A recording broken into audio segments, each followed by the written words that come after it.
Listo, jóvenes, comenzamos nuestra clase entonces. Entonces grabamos.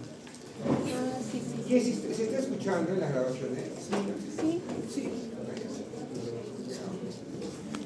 Puedo grabar.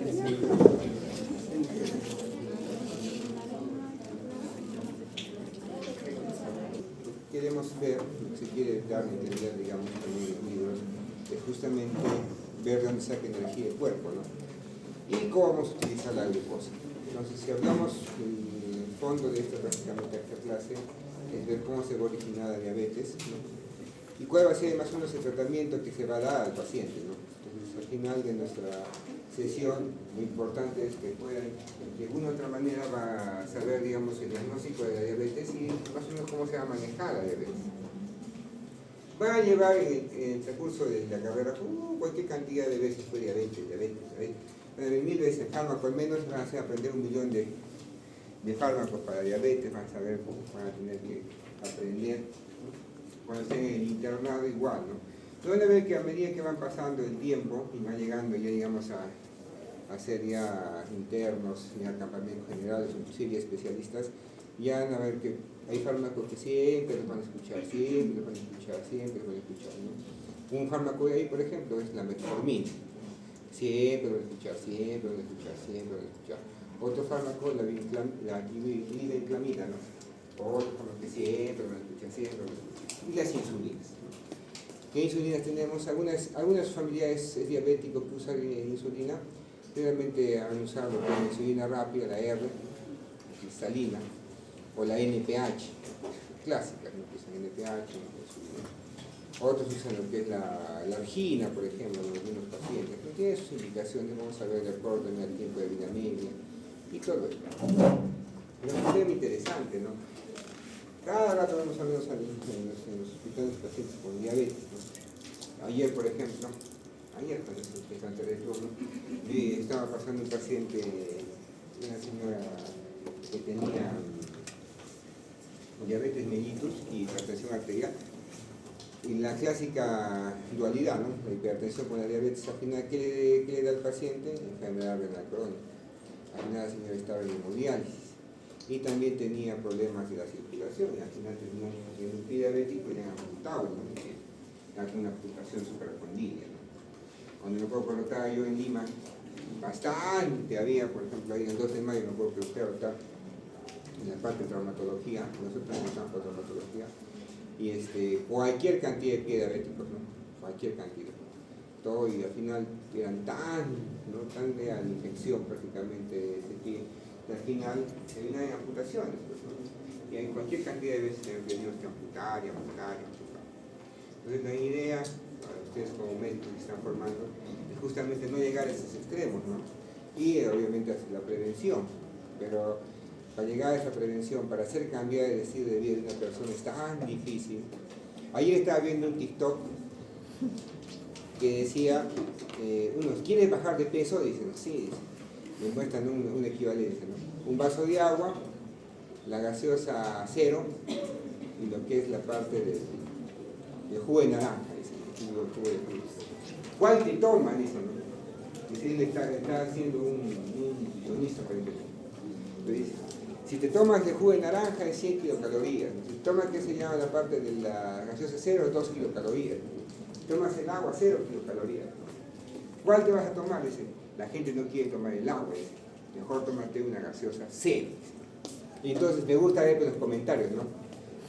Entonces, bueno, un comentario que cómo es posible que digas eso, que la gaseosa cero es lo peor. Tiene razón, pero eso es su expediente, pero el informe de su composición de la gaseosa cero. Realmente son dañinos, ¿no? Algunos que son inclusive proscritos, que están relacionados con demencia, con Alzheimer, muchas cosas. Pero ahí viene porque se llama también la realidad, ¿no? ¿Cómo es posible? Y todos deben tomar agua, dice. A ver, dile a una señora que toda la vida tomó gaseosa o Coca-Cola que tome agua. No va a tomar, no lo va a hacer. Te dirá, sí va a tomar, sí lo va a hacer, no lo va a hacer. Entonces, ¿cuál es el éxito también de esos pacientes? Por ejemplo, la familia. Entonces, el cambio de hábitos, vamos a ver, tiene que ser para la familia también. Entonces, ¿ustedes creen que el hijo, el otro hijo, sus 10, digamos, personas que viven, o 5 personas que viven en la misma casa, ya no van a tomar azúcar? Imposible, pues. Va a tener siempre ahí un sitio donde está su azúcar, sus cositas ricas, y la persona va a tomar un día, 2 días, capaz su dieta sin azúcar, pero puede usar su azúcar. Y lo que pasa, ¿no? Y comenzamos a tener un paciente, recae. Entonces, de la dicho al hecho hay mucho trecho, ¿no? Como dicen siempre. Uno puede decir 1000 cosas, que tome agua, ¿no? Igual otra cosa que veo yo, en el hospital, en las dietas, le dicen, tome usted comida hipoglúcica, dicen, hiposódica, dicen, dieta hiposódica, hipoglúcica. ¿Ustedes alguna vez han probado esas dietas? Cuando estén en los hospitales, prueben a ver si van a querer comer. Son horribles. Yo no puedo decir, son horribles. Yo una vez he comido, tengo una anécdota todavía en Lima, me dice una nutricionista, tómete, estás de guardia, ¿no? Como y quería vomitar. Y ¿cómo le digo eso? Yo, a la fuerza de mi corazón, comecita es rico. Qué bueno, son pues feos. Y así queríamos que coman los pacientes. Por eso no como. Entonces, ahí por eso no sé si les comentaba a ustedes, vean esa película de Cantinflas, Señor Doctor. ¿Alguna vez han visto esa película? Mírenla, o sea, cuando busquen en internet, ahí está, en el libro, ¿no? Busquen el Señor Doctor. ¿Para qué? Para que vean más o menos cómo en ese tiempo, en 1970, ¿no?, que se hace esa película, cómo él enfocaba la medicina, ¿no? Y cómo hacía una crítica, porque sus películas son críticas, ¿no? Como dice la crítica, por ejemplo, a la medicina, ¿no? Que no se llame, digamos, por su número de paciente, ¿no? Siempre tiene que decir el paciente Juan González, ¿no? No el paciente 1, el paciente 2, el paciente 3, la cama 1, la cama 2, la cama 3. Hasta la fecha lo hacemos.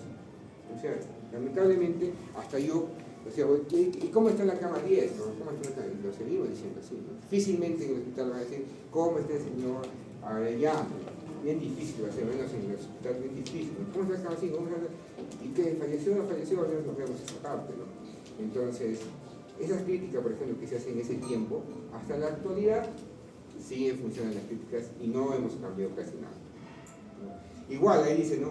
Ahí Cantinflas va y le dice, el señor no quiere comer, pero ¿te gustaría comer unas carnitas? Le dice, sí, carnitas, quiero comer unas carnecitas, ¿no? Una chuleta, ¿no? Entonces, a veces, por ejemplo, también en los hospitales van a ir y la gente le lleva en sus bolsas, van a ver a los familiares, le llevan en sus bolsas sus comidas, sus gelatinas, por debajo. Y como para terminar este preámbulo, yo me acuerdo que estaba en cardiología una vez, y había un paciente diabético, pues, ¿no?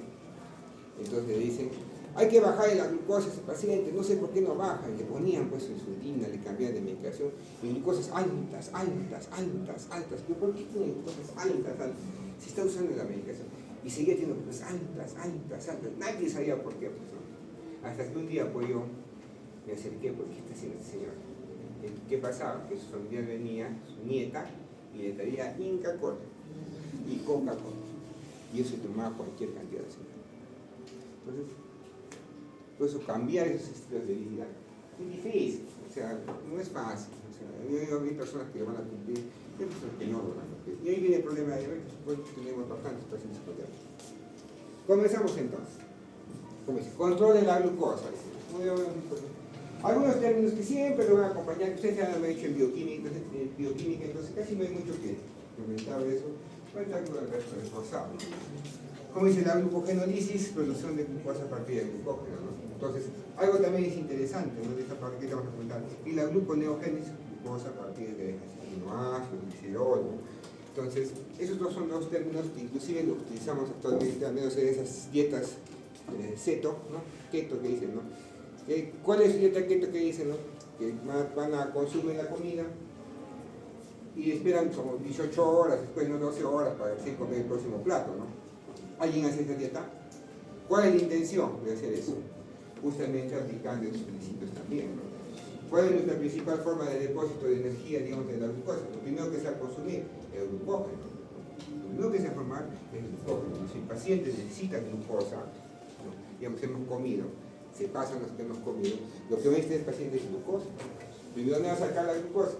A través de la glucogenólisis, ¿no? Vamos a sacar primero la parte de todo lo que es la glucosa de glucógeno.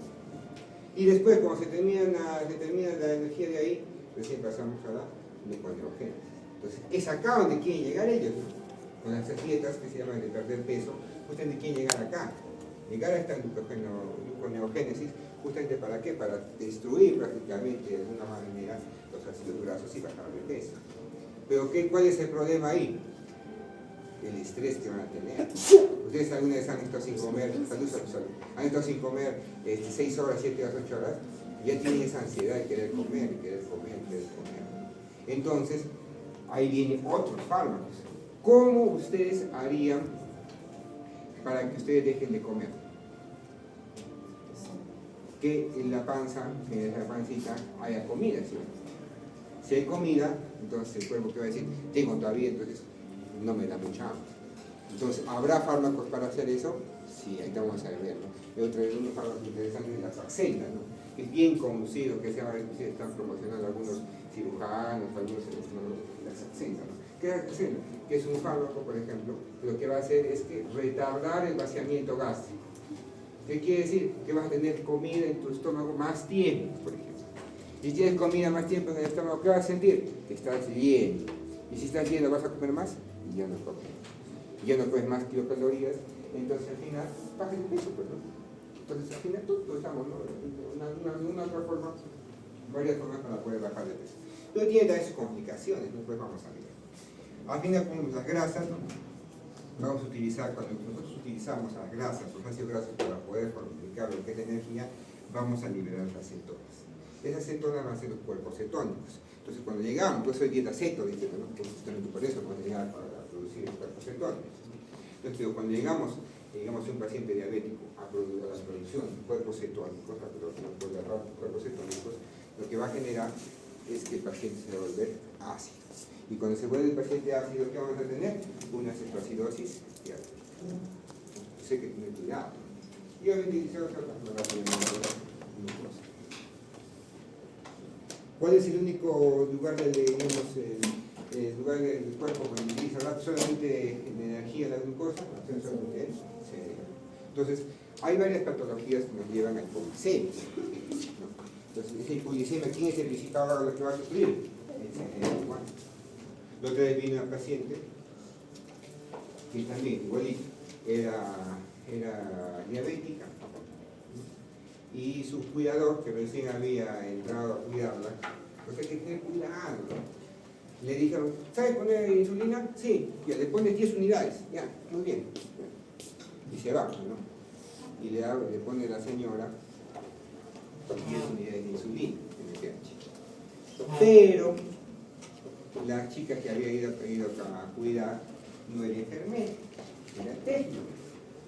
Y entonces, ¿qué le puso? Le puso 100 unidades de insulina. ¿Qué le llevó a la paciente? A una hipoglicemia brutal. Me acuerdo que llegó con 10 de glucosa. 10 de glucosa.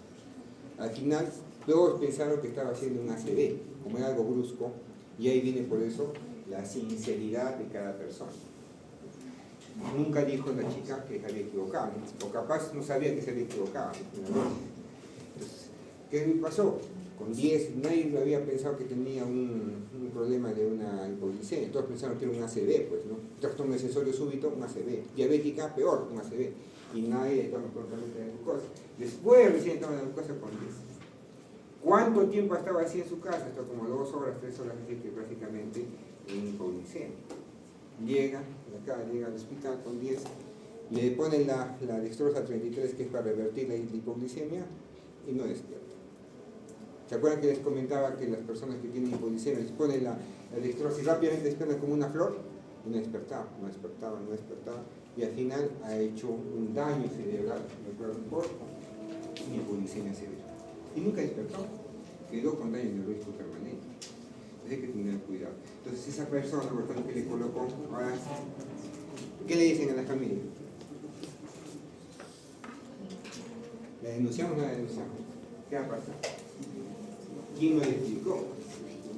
Entonces, esas cositas pasan, ¿no? Y no solamente en el ámbito que se llama, así digamos, una enfermera, GZ, en un hospital, de una clínica inclusive, igualito un paciente, le dijeron que le coloque 10 unidades de insulina cristalina, y le colocó 100 unidades. Pues tengan cuidado, o sea, pasa, esas cosas que dicen, no, ¿qué va a pasar? Pasa. ¿No? Se equivocan por un momento, no saben, y acuérdense lo que les digo siempre, que tenemos que tener permanentemente, no tener orgullo. El orgullo es lo que nos lleva muchas veces al fracaso. Como yo soy orgulloso, ¿qué va a decir que le va a preguntar a la otra enfermera? No le pongo lo que yo pienso. Y por no decir, ¿sabes qué? Enséñame cuánto es, bien los problemas. La revolución es bueno, ya seguimos avanzando. En la parte de lo que es, seguimos con la revolución de la glucosita, ya tenemos en nuestro páncreas bastante involucrado justamente en la función unas principales las hormonas que van a regular lo que es nuestra glucosa, ¿no? Y ahí tenemos la clásica, las células beta, la que va a producir la insulina. Las alfas, glucagón y las delta, la somatostatina. ¿Dónde habíamos escuchado la somatostatina? Inhibidor de la hormona D. ¿Cómo teníamos el análogo de la somatostatina? ¿Cómo se llamaba? Octiotride. No se olvide, no se van a olvidar. Entonces, ¿quién está más que todo relacionado en la parte de bajar y subir lo que es la glucosa? Justamente lo que es insulina con el glucagón. Prácticamente van a ser mecanismos antagónicos. Entonces, cualquier mecanismo que pueda lesionar a nuestro páncreas, podemos tener una deficiencia tanto de glucagón como de insulina. Pero glucagón generalmente va a ser para aumentar la glucosa, ¿sí o no? Y varias hormonas aumentan la glucosa, ¿no? La hormona de crecimiento aumenta la glucosa, los corticoides aumentan la glucosa. Pero ¿hay alguna droga que hemos estudiado que baja la glucosa? No, la única per se que tenemos para bajar la glucosa para hacer es la insulina. Entonces, de ahí viene el problema, ¿no? ¿Qué pasa cuando se daña este páncreas? Vas a tener problemas con la insulina. Y podemos tener inclusive deficiencia completa de esta hormona, ¿no? Solamente por la diabetes, digamos, solamente tuvimos un problema autoinmune, puede destruir todas las células beta de nuestro cuerpo, del páncreas, y llevarnos a la diabetes tipo 1, ¿no?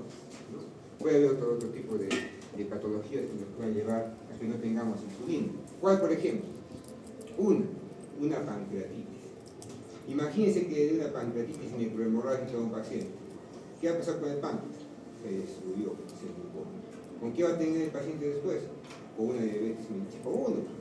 Como se destruyó prácticamente todo el páncreas, ya no hay insulina.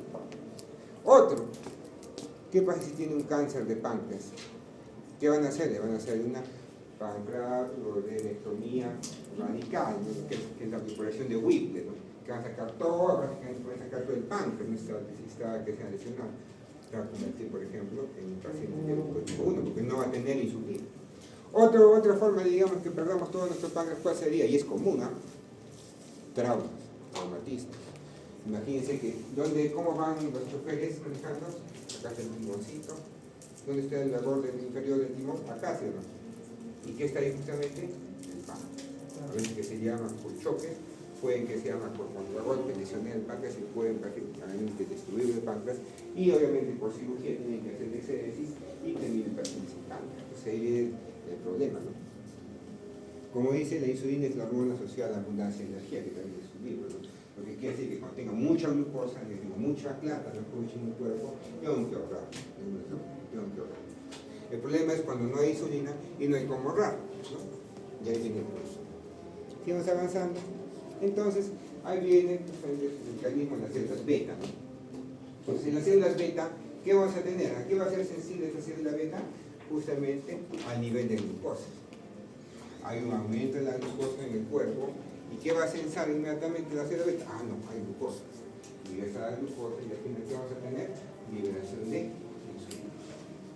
Entonces, acá también hay otro fármaco que vamos a mirar después, ¿no? que actúa sobre esta parte y activa prácticamente la despolarización de esta célula beta para que pueda secretar más y más insulina. ¿Cómo será? ¿Cómo se llama esa droga? Es una droga que son los secretagogos, ¿no? Secretagogos de insulina. Por ejemplo, la glibenclamida, ¿no? Las sulfonilurias, por ejemplo, ¿no? Y en glamida, ¿qué estamos hablando? ¿Qué hace? Justamente estimular a células beta para que puedan producir más insulina. Pero ¿cuál es el éxito, por ejemplo, de estas drogas también? Que produzcan más insulina. Acuérdense que los pacientes que tienen diabetes tipo 2, por ejemplo, que tienen resistencia a la insulina, ¿sí? Entonces solamente será el hecho de que pueda liberarse más insulina. No, también tenemos que resolver justamente que el paciente no tenga mucha resistencia a la insulina. Y si el paciente está bien gordito, tendrá más resistencia. ¿Cuál será uno de los mecanismos importantes para que también haga efecto bien toda la terapia? Que baje de peso. Ahora, ¿bajarán de peso realmente? ¿Dejarán de comer? ¿Dejarán esas cosas? Difícilmente, ¿no? Entonces, por eso es que a veces no llega a que se llama específicamente a completar el tratamiento.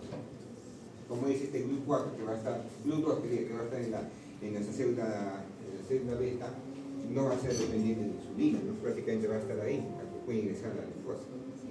Entonces, ahí viene otra pregunta del examen, que siempre preguntan, ¿no? De los GLUT, ¿no? La GLUT2 siempre ¿dónde va a estar? En la célula beta. ¿Cuál es el que está, que se llama en el músculo y en el tejido adiposo? Es GLUT4. Y este GLUT4, como dice, ahí está, GLUT4. ¿Qué va a hacer? Como dice, dependiente de insulina. Justamente, ¿no? ¿Dónde queremos que entre la glucosa para ahorrar? En el músculo. ¿Para qué queremos que ingrese el músculo de la glucosa? ¿Para qué? Para que se almacene como glucógeno.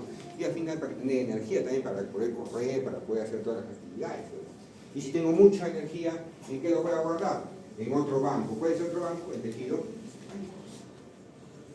¿Dónde conviene guardar más la plata? ¿Como glucógeno? Si hay mucho dinero. ¿O como grasa? Grasa. Grasa. ¿Y por qué conviene guardar como grasa y no como glucógeno? Porque Acuérdense, es como decir ustedes, si tienen harto van a ganar bastante dinero, ¿en qué empiezan a ahorrar primero? En soles, ¿sí? ¿Tienen más dinero? ¿En qué empiezan a ahorrar? En dólares, ¿sí? ¿Por qué guardan en dólares? No, es que vale más, ¿sí? Vale más, ¿sí? Igualito, ¿quién da más energía? ¿Los carbohidratos o da más energía en las grasas? ¿En qué conviene guardar entonces si tengo mucha energía? Grasas. ¿Por qué? Porque tiene más, ¿no? ¿Cuántas kilocalorías dan nuestras grasas? 9, ¿no? Yo siempre, 9 kilocalorías por cada gramo, ¿no? 9 kilocalorías. En cambio, los carbohidratos y las proteínas, ¿cuánto nos dan? 4. ¿En cuál conviene que resguardar si tengo bastante exceso de energía? En grasas, ¿no? Es por eso que rápidamente nosotros vamos a guardar, si tenemos un exceso de energía, nuestro sanguchito, nuestra gasosita, toda esa parte, rápidamente se va a transformar en lo que es grasa, ¿no? ¿Qué más hay que tener en cuenta? Esos transportadores dependientes de sodio, por ejemplo, los SGLT1 y 2, que van a estar tanto en el riñón como en el intestino. Entonces, ahí por ejemplo, es una forma, una diana prácticamente para otro fármaco. ¿Qué hacen estos transportadores de sodio? Porque se llama de glucosa, dependientes de sodio. ¿Se acuerdan de estos transportadores? Lo hemos estudiado. ¿No se acuerdan? Sí, lo hemos estudiado. ¿Dónde lo hemos estudiado? En el riñón. ¿Se acuerdan? Cuando hemos hecho la parte del tubo controlado proximal, ¿se acuerdan? Ahí decíamos, ¿qué se resolvía en el tubo controlado proximal? La mayor cantidad de cosas, ¿no? ¿Qué se resolvía también ahí? La glucosa. Se resolvía la glucosa. ¿Y quién va a mediar la reabsorción de la glucosa? Justamente estos transportadores de glucosa. Ahí sí, justamente. Entonces, ¿cómo yo mejoraría el nivel de glucosa en un paciente diabético? Un bloqueador justamente de este transportador, ¿cierto? ¿Qué pasa si yo le doy un bloqueador de este transportador? no ¿Podría resolver glucosa? No. Y si no resuelve glucosa, ¿qué va a pasar? Lo orino. ¿Pierdo glucosa o no pierdo glucosa? Pierdo glucosa. ¿Me conviene o no me conviene? Sí. Sí, pero no. ¿Por qué tiene sí, pero no? ¿Y por qué hay problemas también con estos fármacos? Lo bloqueo, ya está. Comienzo a orinar glucosa, bien. ¿Pierdo glucosa? Sí. ¿Pero qué viene con la glucosa? Agua. ¿Qué nos genera si tenemos alta glucosa en la orina? Bastante diuresis. ¿Por qué bastante diuresis? Porque la glucosa, ¿quién va a jalar? Agua.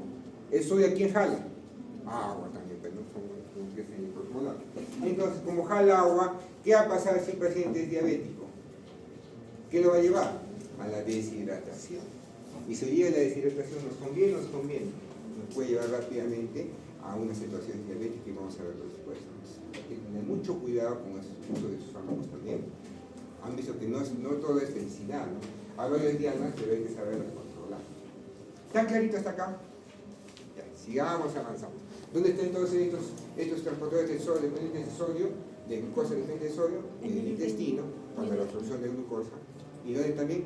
En el riñón, para la absorción de glucosa. Sigamos avanzando. ¿Quién es? Acuérdense que el GLUT2 es no dependiente de insulina. Siempre preguntamos de esas cositas. Acuérdense. Sigamos avanzando. Entonces ya se liberó la insulina, como vemos acá, se liberó la insulina. Entonces ahí vamos a tener justamente la expresión de ¿qué? De los GLUT4. Se comienza a transportar, se empieza a generar transportadores de GLUT4, se expresan en la membrana y recién ¿qué van a hacer? Permitir el paso de la glucosa a través de esos transportadores, el GLUT4 por ejemplo, a nivel del músculo y del tejido adiposo. ¿Para qué? Para que se forme, si bien es cierto, en el músculo capaz de formar más glucógeno, y capaz en la parte del tejido adiposo más grasa, ¿no? Estamos almacenando en esta área. ¿Cuál va a ser el problema? Cuando no tenemos insulina. Si no hay insulina, no va a poderse expresar el GLUT4. Y si no se expresa el GLUT4, no va a ingresar lo que es la glucosa. Entonces ahí viene otra preguntita. Los pacientes diabéticos, entonces, si no pueden ingresar, no expresan el GLUT4, también tendrán problemas neurológicos porque no ingresa el GLUT4, no ingresa la glucosa, ¿no? ¿Ustedes qué dicen? Sí. Acuérdense, ¿dónde están los GLUT4 solamente? En el músculo, corazón, tejido adiposo. En la parte, por ejemplo, tenemos los GLUT3, por ejemplo. ¿Y quiénes son dependientes de lo que es la insulina? GLUT4.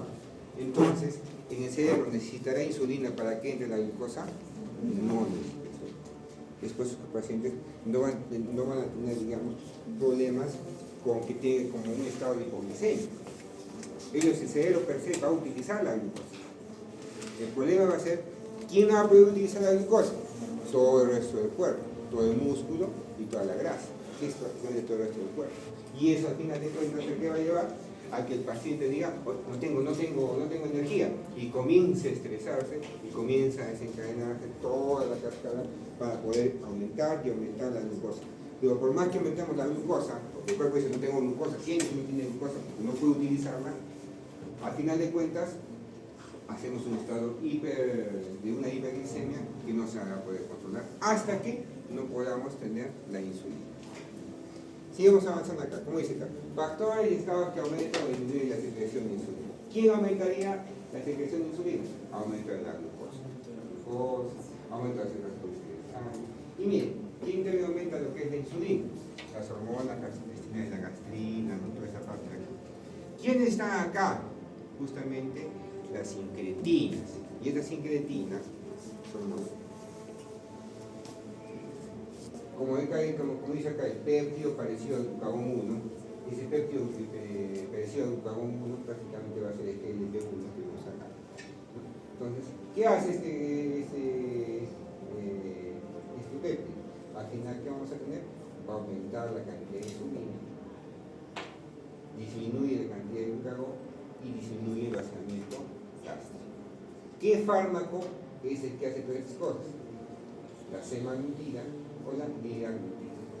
¿Quién es esta liraglutida? ¿Quién es el nombre comercial de esta liraglutida? La Saxenda. ¿Se acuerdan que vamos a ver de la Saxenda? Van a buscar ahorita, pongan en TikTok Saxenda. Van a mirar cualquier cantidad de información sobre Saxenda.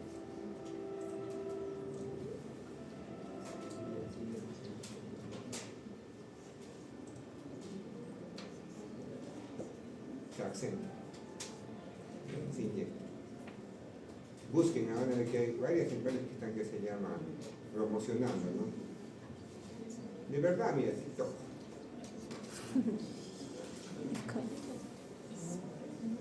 Nunca inyectar.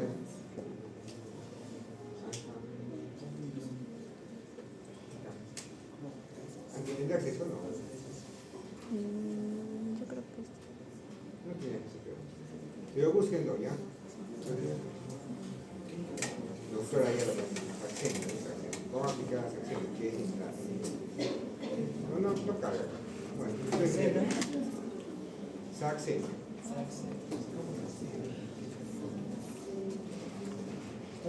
Saxenia, mira.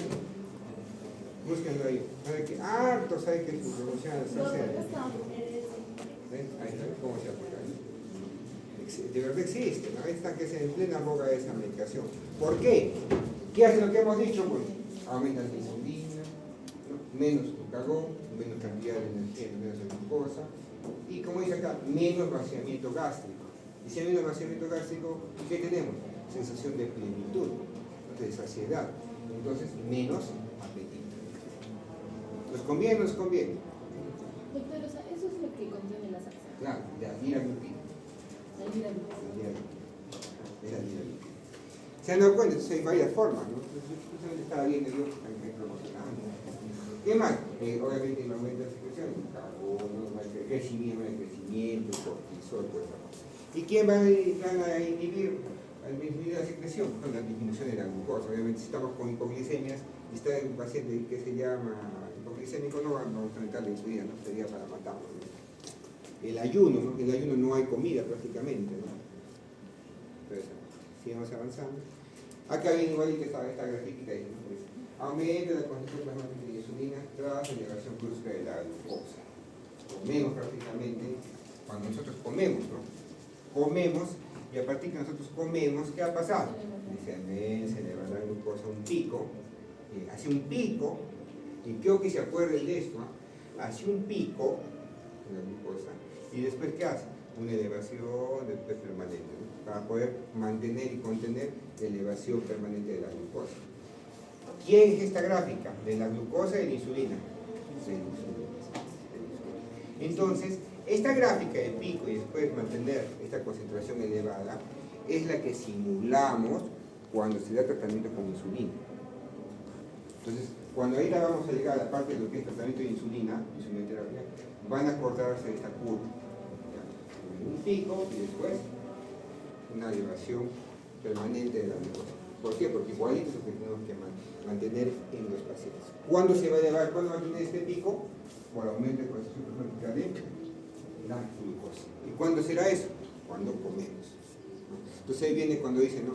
Hay que no coman carbohidratos simples, sino coman carbohidratos complejos. ¿No? Escuché esa parte, ¿no? No coman azúcar, ¿no? ¿Por qué? Porque el azúcar rápidamente se va a absorber. Y si rápidamente se absorbe, ¿qué va a pasar? Hay un aumento brusco de la glucosa. ¿Y qué va a pasar con el nivel de insulina? Va rápidamente en que elevarse. Entonces, unos carbohidratos más complejos demoran su absorción. Si demora su absorción, la elevación de la glucosa no va a ser brusca. Entonces, si toman una Coca-Cola, al toque se va a elevar, ¿sí? Es por eso que las pruebas para detectar diabetes, la prueba de tolerancia a la glucosa, ¿ya han hecho ya? ¿O están haciendo? ¿Qué se tomaban? Un vasito, ¿no? De glucosa nigra, 5 gramos, se tomaba. Y al final, ¿qué generábamos? Una elevación brusca de la glucosa. Y entonces al final también por un pico de ¿Y cuando se toma la gaseosa, cuánto de insulina te sube? Depende. Cada persona va a tener una elevación diferente, ¿no? Pero miren, por ejemplo, lo que se toma en los pacientes es lo que es insulina basal. Ahí vamos a llegar a eso. Mira, acá vamos a llegar. No sé si acá vamos a llegar.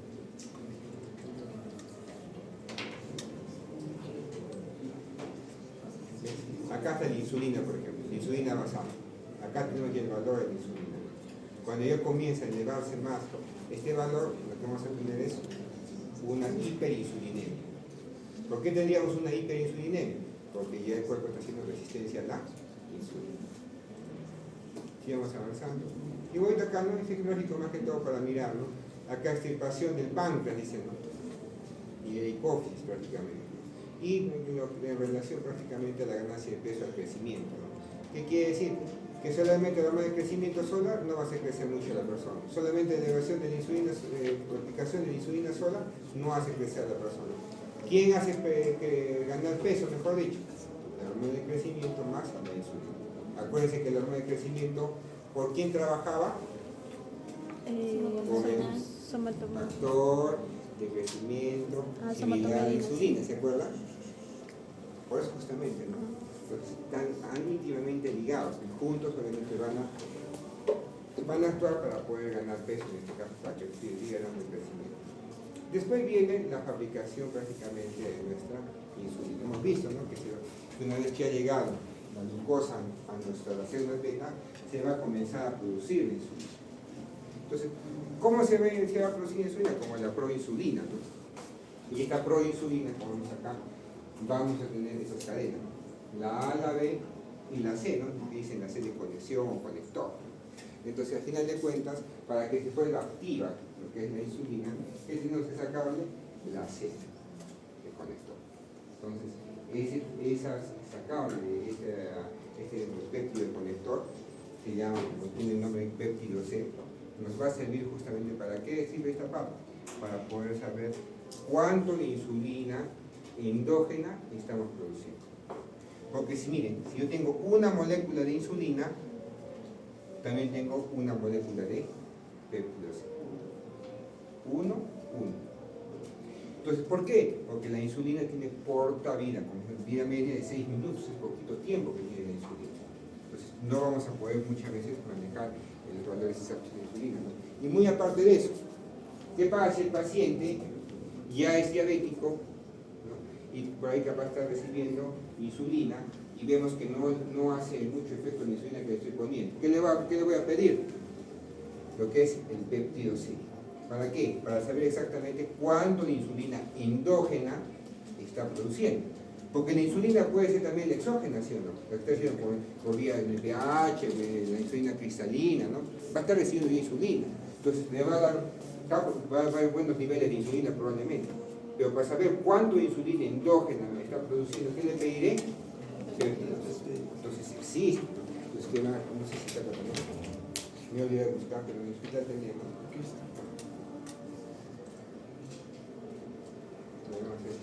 Acá, péptido C.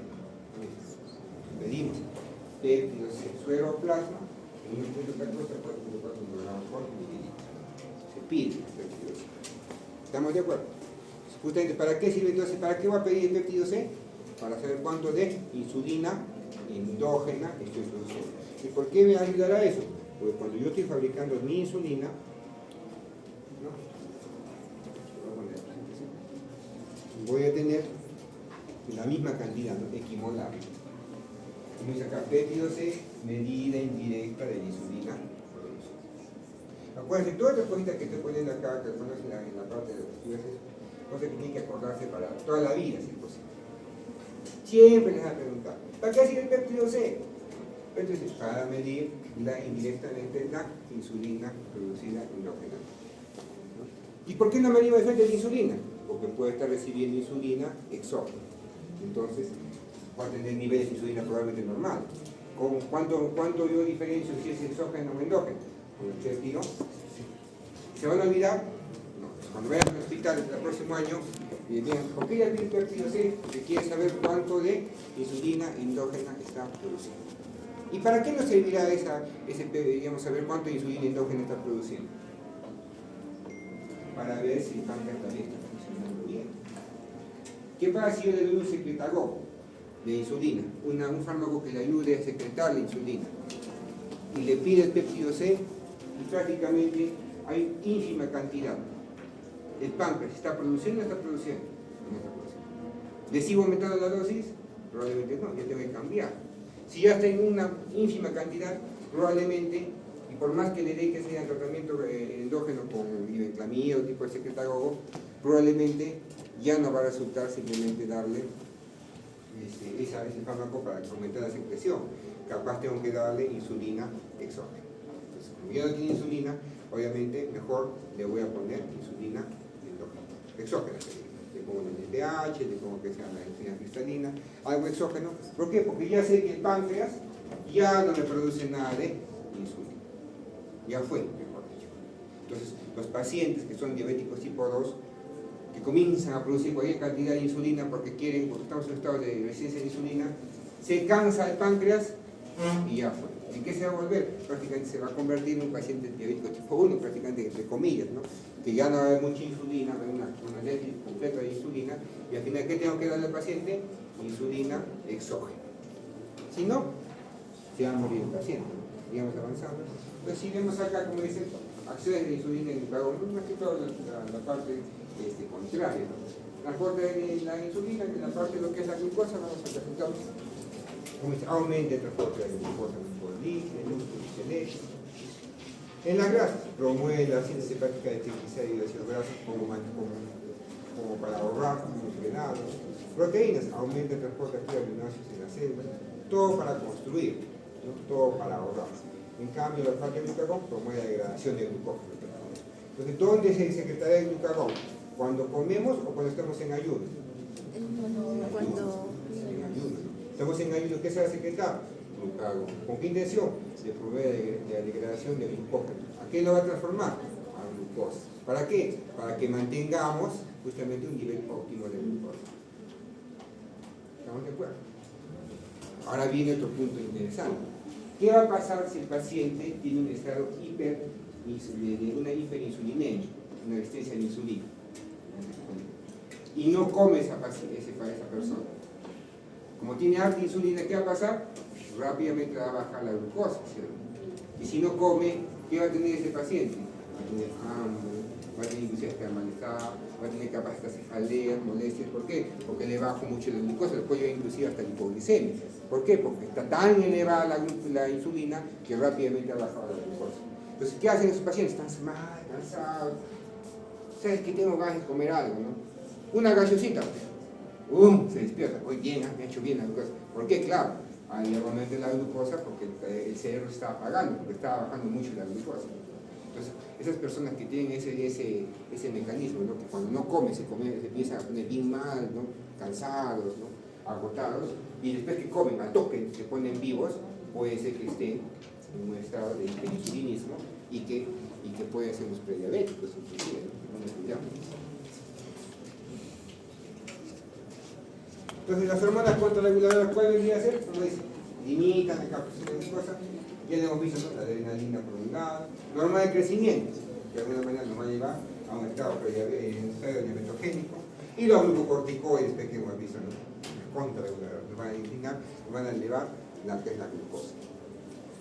Catecolaminas más cortisol, un papel importante en la generación de cetoacidosis. Entonces, ¿qué ha pasado? ¿Cuándo va a liberar las catecolaminas? Cuando hay estrés. ¿Cuándo se va a liberar el cortisol? Cuando hay estrés. Entonces, ¿por qué un paciente diabético tipo 1 va a entrar en estrés y por qué va a llevar a una situación diabética? Porque son hormonas de estrés, ¿no? Catecolaminas de estrés y cortisol de estrés. ¿Y cuándo se manifiesta una situación diabética en un paciente diabético tipo 1? Pues, ¿no? Justamente cuando hay un episodio de estrés. ¿Qué descompensa un paciente diabético tipo 1? Una infección. Está con una infección urinaria. ¿Qué tiene ese paciente con infección urinaria? Un estrés. ¿Qué pasó? Liberó catecolaminas y cortisol. Triste, ¿no? Otra cosa que le lleva ¿qué se llama a descompensación? Las famosas diarreas, náuseas. Cuando uno con diarreas, una jeca, está en estrés, rápidamente le lleva a la diabetes. ¿Estamos de acuerdo? Entonces hay que tener cuidado. Nosotros cuando un paciente comienza a estar, no comienza a tomar líquido, comienza a tener vómitos, y es un paciente diabético tipo 1, hay que tener cuidado porque puede llevarlo rápidamente a la cetoacidosis. Y una cetoacidosis diabética lo puede matar. Lo puede matar, ahorita vamos a ver cómo lo mata. Ya han estudiado AGA, ¿no? Hoy día. Hoy día han estudiado lo que es AGA, ¿se acuerdan? Hoy día vamos a ver. Igualito, ¿no? ¿No se acuerda? ¿Se acuerda? Igualito acá, ¿no? Tenemos la insulina, acá se va a hacer nuestra celulita. Ya comenzamos que sea prácticamente a tener la acción de nuestra insulina. ¿Y qué hace la insulina? Muy aparte, de obviamente tener portadores de 4, por ejemplo, que está en la membrana celular, entra la glucosa, ¿sí? Pero muy aparte de eso, ¿qué también favorece la insulina? también favorece el ingreso de quién? De potasio, fosfatos y aminoácidos. De estos, ¿cuál me interesa a mí? Importante, el potasio. Entonces, cuando yo le doy insulina a un paciente, ¿qué va a bajar inmediatamente él? ¿Por qué es importante? Cuando ustedes manejen pacientes que le van a dar insulina exógena al paciente, fosfatos, bueno, no va a generar una hipofosfatía, aminoácidos en el cuerpo. ¿Cuál es el electrolito fundamental para el funcionamiento? Si yo le doy mucha insulina, digamos que el paciente está con una hiperglicemia, le doy cualquier cantidad de insulina para que entre la glucosa, ¿qué también va a ingresar? El potasio. Y si ingresa el potasio adentro de la célula, ¿a qué me lleva? ¿A hipercalemia y hipocalemia? Hipocalemia. Porque mire, este ingreso de potasio de fuera del extracelular, ¿a dónde va a ingresar? Al intracelular. ¿Qué quiere decir? Si acá había 4 de potasio, le meto insulina, ¿cuánto lo va a mandar probablemente el potasio? A 3.5, a 3. ¿Se dan cuenta? ¿Cuándo cobra mayor importancia esto? Cuando el paciente está descompensado, viene con 600 de glucosa, 700 de glucosa, 1000 de glucosa. ¿Qué le van a poner al paciente? Cualquier cantidad de insulina, ¿sí o no? Para que entre la insulina al cuerpo, para que entre la glucosa al cuerpo, ¿no? Entonces, ¿qué va a pasar a las células? ¿Pero qué va a pasar? ¿Quién va a entrar también a las células? El potasio. Y nadie vio que el potasio inicial estaba en 3. Le pongo que entra en cantidad de insulina, haga el control después de 2 horas, 3 horas, potasio 1.5. Ya no se muere por la cetocidosis, ¿no? Ahora se muere por el problema cardiovascular, las arritmias que le puede generar 1.5 de potasio. Hay que tener cuidado con la expresión de potasio, justamente por este mecanismo. Esta cabeza gratuita, ¿no? A medida que nosotros ponemos efectos favorecedores de la insulina sobre la entrada de la glucosa a la célula, ¿no? A medida que nosotros vamos a poner insulina, más va a entrar obviamente, se llama la glucosa a las células. Entonces, para eso va a ser, ¿no? Como dice, sigamos avanzando. Igualito, ¿no? Cuando ya tenemos una extirpación, por ejemplo, del páncreas, ¿no? ¿Cómo han hecho, no? Las ratitas técnicas del páncreas, ¿no? Aquí veamos las imágenes, ¿no? La rata, ¿cómo han hecho, no? Bueno. Le sacamos el páncreas al animalito, a cualquier persona, ¿no? A cualquier que se llama ser vivo. Prácticamente todos son iguales. ¿Qué va a pasar con la glucosa? Como no hay insulina, comienza, que se llama, a elevarse la glucosa. Comenzamos a tener también mayor cantidad de gases libres. ¿Por qué? Porque comienza el cuerpo que dice, como tiene alta glucosa, ¿esa glucosa la puedo utilizar? No la puedo utilizar. ¿Por qué no la puedo utilizar? Porque no tenemos insulina. ¿Y qué hace la insulina? Favorece la que se exprese ¿quién? GLUT4. ¿Y ese GLUT4 qué hace el GLUT4? Que ingrese, en una puerta de ingreso de la glucosa al músculo y al tejido adiposo. Pero como no hay esa puerta, ¿qué va a pasar? Se comienza a elevar la glucosa. ¿Y el cuerpo qué siente? Que no hay glucosa. El cuerpo siente que no hay glucosa. ¿Por qué? Porque no puede utilizar la glucosa. Es como que ustedes tengan su cuenta de ahorros congelada, pues no. Es igualito, es más o menos similar a lo que pasa con las CTS de nosotros, ¿no? Tú miras ahí la plata, pero no la puedes tocar, pues, ¿no? Tienes, han visto en el banco, han visto sus cuentas, van a ver ahí, saldo, tengan sus cuentas también, si algunos ya tienen, saldo contable, saldo disponible, saldo contable, algunos tienen ahí 1000 soles, saldo disponible, 0. Así pues, ¿puedes usar esa plata? No, pues no tienes disponible. Así es, igualito, ¿no? Tenemos harta glucosa, pero ¿pueden utilizar la glucosa en las células del cuerpo? No, pues. Entonces, ¿qué dice el cuerpo? Se desespera. ¿En qué ingresa? En estrés. ¿Qué se debe liberar? Cortisol, catecolaminas. Porque ¿sabes qué? No tenemos glucosa, hay que trabajar. ¿Y qué comenzamos a hacer? La gluconeogénesis, ¿no? ¿Qué quiere decir? Tratar de donde sea conseguir energía. Y al final, ¿a qué vamos a llevar? A que tengamos más glucosa. ¿Podremos utilizar esa glucosa? No. Sigue el cuerpo diciendo, oye, me falta, pero estoy produciendo glucosa, pero me falta y me falta. Entonces va a llevar un círculo vicioso donde se va a producir cualquier cantidad de gluconeogénesis, y esa, cuando comenzamos a tener mayor ácidos grasos y degradación de eso, ¿a qué va a llevar? A la generación de los cuerpos. ¿Cuáles son los cuerpos cetónicos? Ácido acetoacético, ácido hidroxibutírico y ácido. ¿Se han dado cuenta? Comenzamos a producir estos cuerpos cetónicos. Y esos cuerpos cetónicos, ¿a qué nos llevan? Pues ácido. ¿A qué nos llevarán? A una acidosis. ¿Qué tipo de acidosis? ¿Respiratoria o metabólica? Metabólica. ¿Anion gap elevado o normal? Elevado. ¿Por qué? Por ¿Cómo dice? el Anion gap elevado, ¿por qué? Estos ácidos ¿están en el cuerpo normalmente? No, es algo extraño. Entonces, como es algo extraño, comenzamos a tener un anion gap. ¿Cómo vamos a mirar o cuándo vamos a sospechar que el paciente esté generando cuerpos cetónicos? Cuando el paciente esté haciendo, cuando tenga un paciente como una acidosis metabólica, anion gap. ¿Y por qué ese anion gap elevado? Porque estoy produciendo ácidos que no son comunes en el cuerpo. ¿Y por qué te presento estos ácidos que no son comunes en el cuerpo? Porque quiero utilizar los ácidos grasos. ¿Y por qué quiero utilizar los ácidos grasos? Porque estoy en un proceso de gluconeogénesis. ¿Y por qué estás en proceso de gluconeogénesis? Porque no puedo utilizar la glucosa. ¿Y por qué no puedo utilizar la glucosa? Porque no tengo insulina. Para que me ingrese la glucosa y pueda utilizar justamente la glucosa como energía. Sigamos avanzando.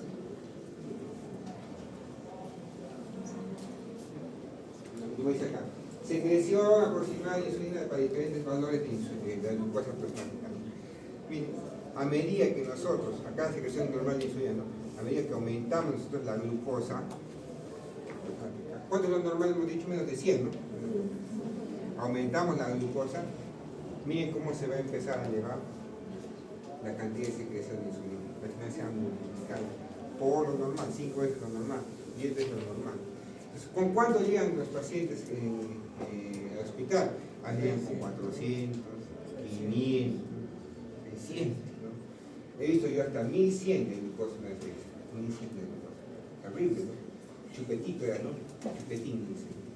¿Cómo se llama? Terrible, ¿no? Pero necesitamos cualquier cantidad de insulina. ¿Podemos producir esa insulina?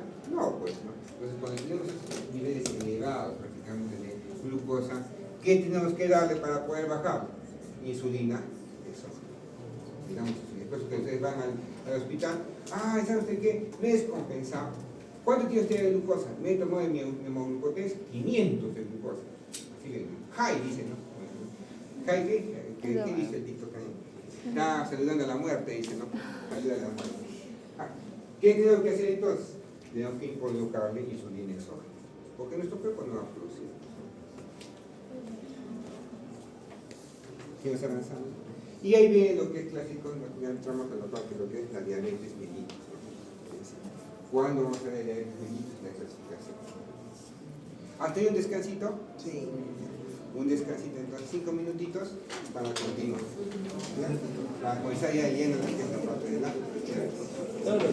Ya, entonces vamos haciendo nuestro repaso mientras que llegan. Entonces hemos visto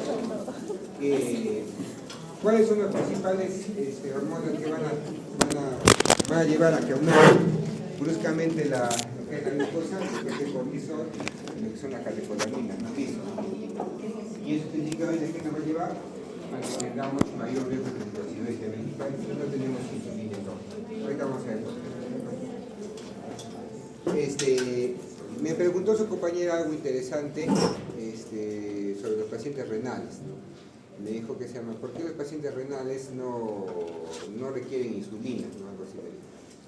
Entonces, van a ver que en los hospitales cuando van a rotar, los pacientes que entran en falla renal crónica y en hemodiálisis, de la nada comienzan a tener mejoría de la diabetes. Ya no necesitan mucha cantidad de insulina, y otros ya no necesitan nada. Como comentaba, a veces pacientes venían con glucosa de 70, 80, y antes eran diabéticos que manejaban glucosas bien elevadas, inclusive necesitaban insulinas a altas dosis, ¿no? Entonces, ¿por qué se da generalmente? Acuérdense que la insulina se va a eliminar por vía renal, ¿no? Gran cantidad de insulina se elimina por vía renal. Y como ya están en falla renal crónica, ya no hay eliminación de esta insulina. Entonces, la poca insulina que va a haber en el cuerpo comienza a recircular. y comenzamos a tener un estado ya de glucosa más, de insulina más elevada, y de alguna manera eso compensa, ¿no? Compensa la necesidad de insulina. Pero no siempre que pasa eso.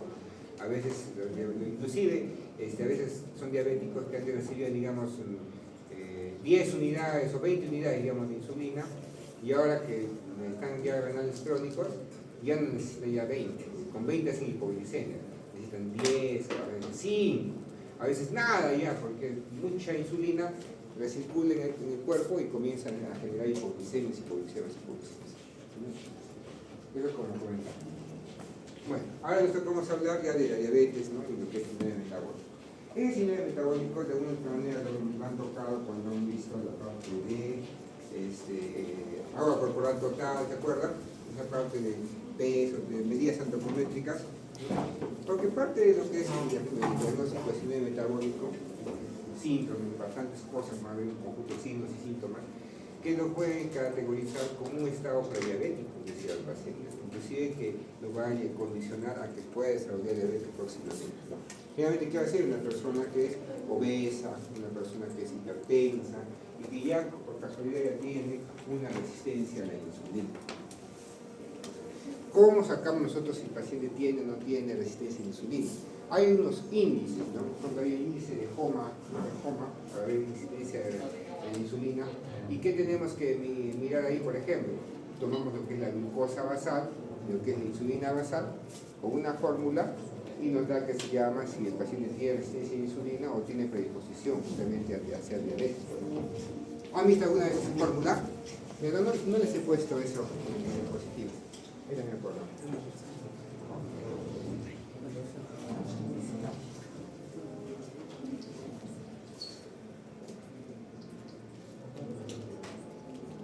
Insulina, índice calculador.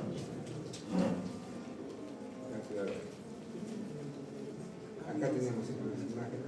Acá tenemos insulina en ayunas o glucosa en ayunas entre 450. ¿Pero eso vendrá en el examen? No les voy a poner, para que sepan ustedes, porque algún día van a rotar y le van a decir, no les ha dicho. No les voy a decir que calculen tampoco, ¿no? Pero sí nos da que se llama los valores, ¿no?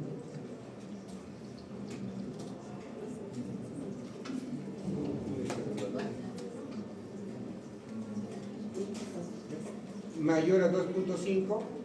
Resistencia a la insulina. Si el paciente ya tiene más de 2.5, ya tiene resistencia a la insulina.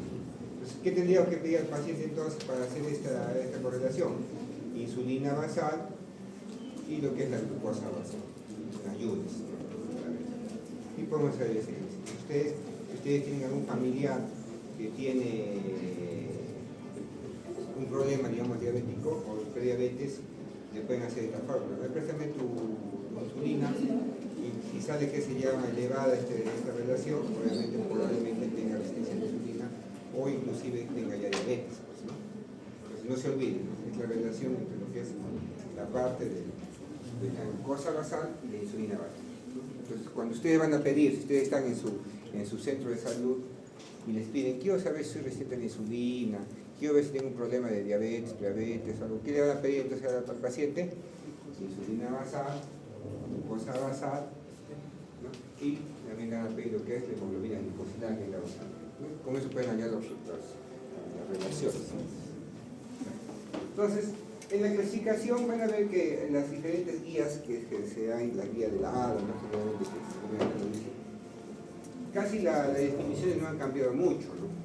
Más que todo lo que cambia es el enfoque terapéutico. Es decir, si hablamos de prediabetes, como dice prediabetes pre, ¿no? Antes de diabetes van a tener, como dice, glucosas elevadas, capaz, algunos de estos criterios ya no normales, un poco elevados, pero que no llegan a ser diabetes, pero entonces ahí llamamos una prediabetes. Y aún no, si ese paciente tiene síndrome metabólico, ya pues, ¿no? Ya prontamente probablemente va a convertirse en diabetes. Diabetes tipo 1 y tipo 2. Tipo 1, ¿qué va a hacer? Generalmente cuando hay ausencia, ¿no? Básicamente de insulina. Acuérdense que diabetes tipo 1, una causa autoinmunitaria, ¿no? Si es una persona joven, ¿no? Que poco a poco ha ido destruyendo su páncreas y al final tenemos un paciente que no tenga producción de insulina. O también puede ser por causas quirúrgicas, traumatismos y todo lo que hemos visto, ¿no? No solamente puede ser solamente causa inmune. Ya el tipo 2, la que se caracteriza por la resistencia a la insulina, ¿no? Que es la que la mayor cantidad de personas van a tener, diabetes tipo 2. ¿Conocen a personas con diabetes tipo 1? Capaz sí, por ejemplo, yo soy 3 amigos míos tienen diabetes tipo 1, ¿no? Uno más es lo mejor, una persona, me acuerdo que era de voluntariado, me acuerdo cuando estaba en el voluntariado de Santa María, cuando estaba estudiando, yo no sabía qué era, que se llama diabético, pues. Y yo siempre que iba, veía que se iba al baño y yo una vez vi que tenía como una agujita, pues yo dije, uy, no se está drogándose ya. Y la verdad, pues, en mi ignorancia en ese tiempo, pues, no sé. Y yo se dije, ¿quién te estás mintiendo? No, hablemos, no conversemos. No, que eso ya ve. Hay que tener cuidado, no es importante. Y esta gestacional va a aparecer en el segundo y tercer trimestre del embarazo. Puede ser transitoria esta diabetes, no, pero puede tener también el riesgo que puede desencadenar el tipo 2. Y hay otras causas que estamos viendo. Pero las principales, tipo 1 y tipo 2, que vamos a desarrollar.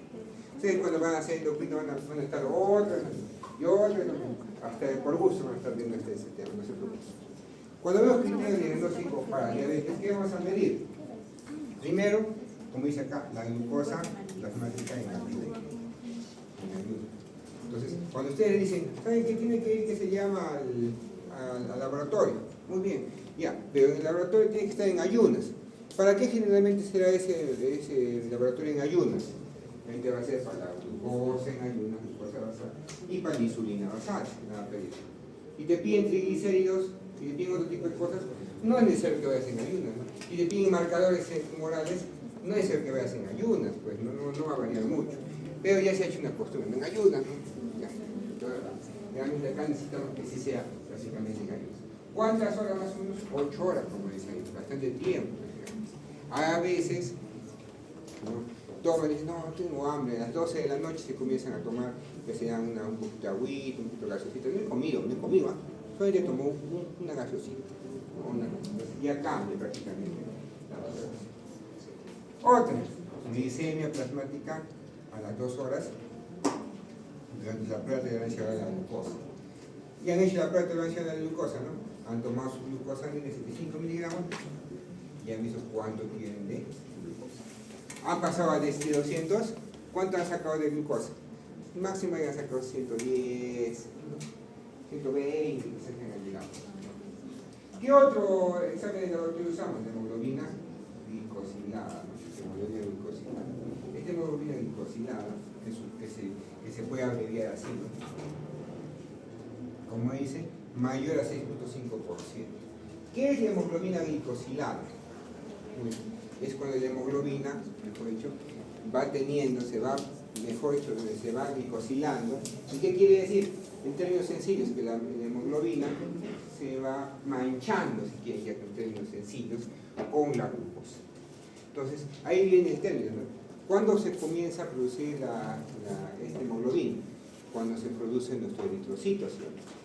¿Y cuánto vive el eritrocito? 120 días, más o menos, 120 días. Entonces, desde que formó el eritrocito, comienza a estar expuesto, que se llama la hemoglobina, ¿a quién? A la glucosa. Expuesta a la glucosa, expuesta a la glucosa, expuesta a la glucosa. Entonces, a medida que se va exponiendo la glucosa, ¿qué va a pasar con la hemoglobina? Se va glicosilando, se va glicosilando, se va glicosilando. Y una vez que se glicosila, que se mancha con la glucosa, ¿se puede desmanchar? No. Entonces, ¿para qué nos sirve esta hemoglobina glicosilada entonces? Nos va a dar más o menos valores de los 120 días anteriores a ese día que se ha tomado, cómo ha estado la glucosa. ¿Qué quiere decir? ¿Qué pasa si hoy día, por ejemplo, esta semana, como tengo mis exámenes de laboratorio, no voy a comer? Me hago mi dieta, todo bien feliz. Puede salir acá dubitativo, puede salir acá dubitativo, ¿no? ¿De dónde va a salir sí o sí alterado? Acá. ¿Por qué? Porque esta es una memoria de ¿cuántos días? 120 días. ¿Estamos de acuerdo? ¿Se van a olvidar? Sigamos avanzando. ¿Qué más pedimos que se llama acá? También tenemos glucosa plasmática al azar. ¿Cuánto tiene que ser glucosa plasmática al azar? Mayor a 200. Alguna vez que se llama, yo me acuerdo que hay pacientes que van al hospital y que glucosa al azar 206 al azar. ¿Usted comió? No. ¿Usted ayuda? Sí. 206. Prácticamente ya da diagnóstico de diabetes. Pero que hay que tener cuidado acá con este diagnóstico de diabetes. También hay que tener síntomas clásicos de diabetes. ¿Y cuáles son los síntomas clásicos de diabetes? Polidipsia, poliuria, polifagia, pérdida de peso. ¿Por qué polidipsia? Porque les da mucha sed. ¿Y por qué les da mucha sed? Porque Están están muy perdiendo dulces, ¿no? líquido. Claro. Acuérdense, ¿qué va a pasar si nosotros comenzamos a elevar la glucosa? ¿Cómo es la fórmula de la osmolaridad plasmática? A ver si se acuerdan. 2 veces el sol más la glucosa. ¿Qué pasa si yo comienzo a elevar la glucosa? ¿Qué me va a elevar? La osmolaridad. Y si me eleva la osmolaridad, ¿qué voy a sentir? Sed. Muy aparte de eso, y si está elevada mi glucosa, ¿qué va a pasar? Voy a orinar glucosa, ¿no? Y si orino glucosa, ¿quién jala la glucosa? ¿Qué va a hacer ahí? Deshidratación, poliuria. Polifagia, ¿por qué polifagia? ¿Qué siente el cuerpo? ¿Que tiene energía, que no tiene energía para usar? No tiene, porque no tiene probablemente los GLUT4, ¿no? que necesitamos para ingresar adentro de la célula. Entonces, ¿qué siente el cuerpo? Que le falta energía. Y cuando le falta energía, ¿qué sienten ustedes? Hambre. ¿Estamos de acuerdo? Entonces, esos son los síntomas clásicos, ¿no? Entonces, por ello, a veces lo presentamos, ¿no? Vienen los pacientes y dicen, desde hace tiempo estoy bajando de peso, estoy que se llama, tengo mucha agua, y se dan cuenta, ¿no? Agua. Probablemente tengan diabetes y no se han dado cuenta. ¿Cuándo se va a dar cuenta? Cuando vaya a hacerse tomar su glucosa. Entonces, los que se han hecho tomar la glucosa ahora ya saben que son o no son diabéticos, ¿no? Hay personas capaz que nunca se han tomado la glucosa y ni se tomarán. Entonces, ¿cuándo se van a dar cuenta? Cuando se descompensen, ¿no? Una faringitis, ¿no? ¿Qué hacen en la faringitis? Ponme, ¿qué se llama? Mucho me estaba oyendo. Ponme diclofenaco con dexa. ¿Qué se llama? La penicilina con dexametasona, ¿no? ¿Qué hace dexametasona? Elevación de la glucosa. Y se desencadenó la diabetes. Fue al hospital, 300 de glucosa. Ese desgraciado me ha puesto esta inyección, esa que me ha generado un problema. No es así. Entonces acá este cuadrito que les traigo, ¿no? Justamente para lo que es la prediabetes y diabetes. Diabetes hemos visto que se llaman los neutrones. Glucosa en ayunas. ¿Cuántas horas tiene que estar en ayunas? 8 horas. Es posible más, bien, mayor a 126. Pretolerancia de la glucosa, mayor a 200. ¿Alguien ha llegado? Creo que nunca hay nadie ha llegado acá. Hemoglobina glicosilada, que es la fórmula como se abrevia, mayor a 6.5. O si no, damos el ciclo como glucosa al azar, mayor a 200 miligramos por decilitro, más síntomas que hemos hablado. Entonces, ahí viene lo que es la prediabetes, cuando están en el limbo, entre ser y no ser, ¿no? Ser y no ser. Antes de pasar a la prediabetes, glucosa al azar, más síntomas, y ya le damos diagnóstico de diabetes. En estas cosas de acá, la prueba de glucosa, esta parte de acá, generalmente se piden pruebas confirmatorias, ¿no? Si ha salido un poquito elevado, le piden que haga la prueba de tolerancia a la glucosa, ¿para qué? Para confirmar el diagnóstico. La prediabetes, ¿cómo tenemos ahí? De 100 a 125, en el limbo, ¿no? Prueba de tolerancia a la glucosa, de 140 a 199, en el limbo, ¿no? Hemoglobina glicosilada, de 5.7 a 6.4, en el limbo también. A veces normal, vamos a tener sus valores. Glucosa en ayunas, menos de 100. ¿Se han tomado la glucosa en ayunas algunos? Sí. Yo estoy en 95, con la glucosa en ayunas. Y ahí preocupado. Prueba de tolerancia a la glucosa, menor a 140. Nadie que cuando se tomó la glucosa llegó a 140. No creo que hayan llegado, ustedes son jóvenes, nuevecitos. Pero no creo que hayan llegado. Hemoglobina glicosilada, menos 5.7. ¿Está fácil este cuadrito? ¿Se van a aprender? No. Aprendan, siempre les van a preguntar. ¿Y qué va a venir el examen? Este cuadrito seguramente. Obviamente no va a poner pues 6.45, ¿no? Así, no, más, pues. Algo bien, pues, bien, que se llama determinado. Entonces, como hemos visto, la hemoglobina glicosilada, a medida que vamos aumentando, ¿de cuánto hacíamos el diagnóstico de diabetes? De 6.5, ¿sí? Mayor a 6.5. Y mayor a 6.5, ¿no? Mayor a 6.5. ¿Y cuándo ya decíamos que era diabetes también? Mayor a 126. Entonces, bajo esa correlación, vemos acá 6 de hemoglobina glicosilada, ¿con cuánto más o menos se para en glucosa? Con 126. Más o menos similar a lo que hemos hecho de diagnóstico, ¿sí? Entonces, a medida que vamos aumentando la hemoglobina glicosilada, miren cómo más o menos es la glucosa que maneja. El promedio de la glucosa que va a manejar. Entonces, ¿qué pasa si ese día me he tomado, me he cuidado? Acá te sale capaz hemoglobina, ¿qué se llama? La parte de la glucosa, en ayunas. 110, ya, está perfecto. Estoy prediabético, todavía no soy diabético. Le sacan hemoglobina glicosilada, sale 9 hemoglobina glicosilada. No es que era prediabético, sino que capaz esa semana había algo irregular que ha bajado la glucosa. Pero los 120 días anteriores, ¿qué dicen? Que tú eres diabético y que tú manejabas más o menos con 9 hemoglobina glicosilada. ¿Cuánto manejabas? 200 de glucosa. Entonces no me mientas, ¿no? Entonces, eso es la verdad. Entonces también sirve la hemoglobina glicosilada para hacer seguimiento. Entonces, ¿qué quiere decir? Si el paciente viene diabético y está con 10 de hemoglobina glicosilada, le dan su tratamiento, ¿qué esperan encontrar en ese paciente? Que baje, pues, ¿sí o no? Hemoglobina glicosilada. Si baja, estoy bien. Si comienza a subir, estoy mal. No me estoy haciendo caso. Se quiere morir. No quiere hacer caso. Entonces, o hay que mejorar el tratamiento, ¿no? Entonces, para eso sirve también la hemoglobina glicosilada, no para hacer seguimiento. Sigamos avanzando. Entonces ahí vemos, ¿no? El cuadro prácticamente de cómo se va a manifestar la diabetes mellitus, cómo se va a originar. Primero, predisposición genética. Capaz ya nuestro páncreas está destinado a no producir mucha insulina. Aparte, ya tenemos un factor genético también que somos ya, que tenemos tendencia a la obesidad, mayor cantidad de grasa. Entonces eso también nos va a llevar a la resistencia a la insulina. Y al final, ¿a qué todo nos va a llevar? A una disminución en la captación de la glucosa. ¿Qué quiere decir? Va a haber glucosa harta en el cuerpo, pero no hay cómo capturarla. Entonces, ¿eso qué nos va a llevar? A una hiperglicemia y a prevención de qué? Una diabetes tipo 2. El tipo 1 es fácil, no hay pues, simplemente células beta, no hay insulina y no hay cómo capturar.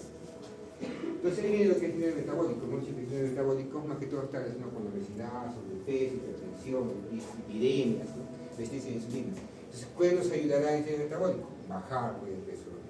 Pérdida del 5 o 10% del peso, disminuir la resistencia a la insulina, reducción de glucosa. Entonces, a ver, bajen de peso. Es difícil. Y ayer, por ejemplo, me he acordado de eso que estoy diciendo, que son jovencitos cuando se ponen mayores y comienzan a engordar. Había un interno en el hospital que es ginecólogo.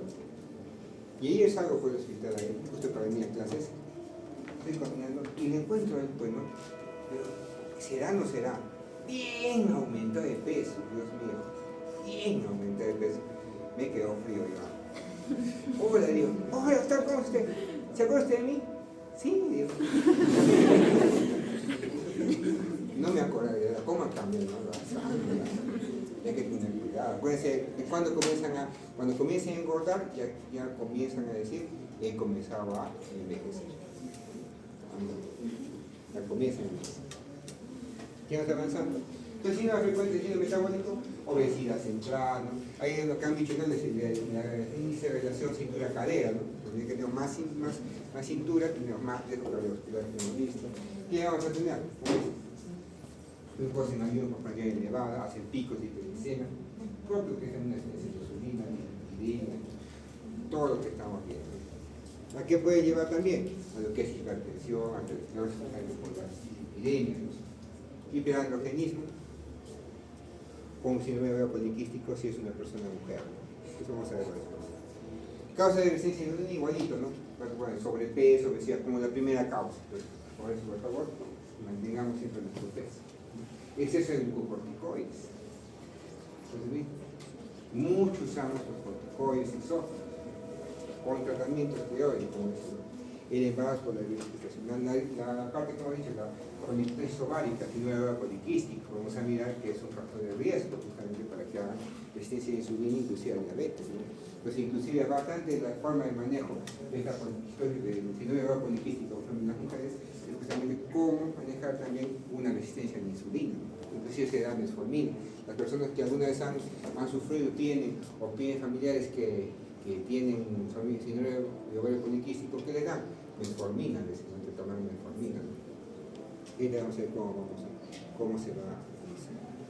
Entonces, si vemos acá características de diabetes tipo 1 y tipo 2, generalmente, el tipo 1, como es algo autoinmune generalmente, tenemos que tener a la etapa infantil, ¿no? Más o menos, ¿cuántos años he visto que debutan? Yo, 10 años, 12 años, hay más que debutan, a veces más antes, pero generalmente de ese lado, en la infancia. O inicio abrupto, frente, a veces llegan simplemente con cetoacidosis. Eso quiere decir que la cetoacidosis es más frecuente obviamente en diabetes tipo 1. Pero eso quiere decir que no hay cetoacidosis en diabetes tipo 2, puede haber, o sea, puede haber también una cetoacidosis diabética en pacientes con diabetes mellitus tipo 2. En los dos pueden haber, pero ¿dónde es más frecuente? En la tipo 1. ¿Qué más decimos? Antecedentes familiares se presentan, pero son poco frecuentes. ¿Dónde es más frecuente, más predisposición genética? En el diabetes mellitus tipo 2. Y se han visto, ¿no? Hay familias de diabéticos. Hay familias diabéticas. Inclusive, que se llama porque tus papás, sus abuelitos, su papá es diabético, y uno de los compañeros es flaquito. Es vegetariano, es vegano, y ya tiene resistencia a insulina. Y no te come pues nada de intensidad de carbohidratos. Ya es algo genético, pues. Puede ser que esté retrasando, pero al final se cae. Si ya tienes predisposición genética, los hábitos capaz te van a retrasar, pero algún día vas a debutar, sí o sí.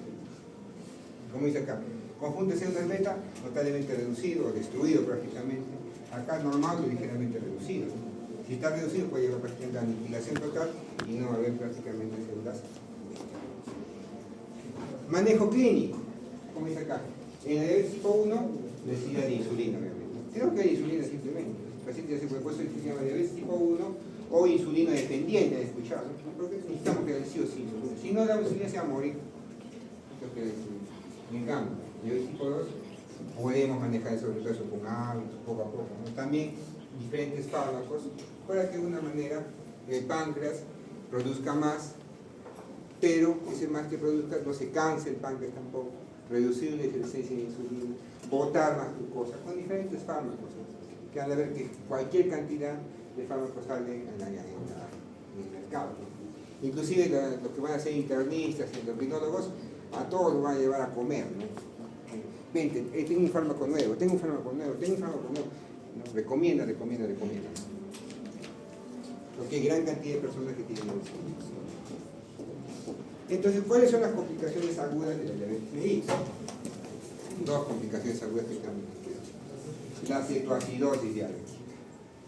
Como hemos dicho, como tenemos alta cantidad de no tenemos insulina, por ejemplo, no hay insulina, no hay cómo usar la glucosa en el músculo ni en los tejidos.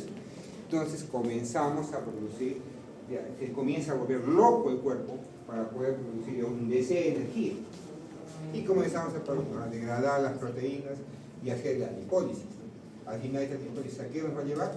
A mayor cantidad de cetonas, cuerpos cetónicos. ¿Cuántos son los cuerpos cetónicos? 3. Se nos olvidan. ¿Y eso a qué nos va a llevar? A acidosis metabólica.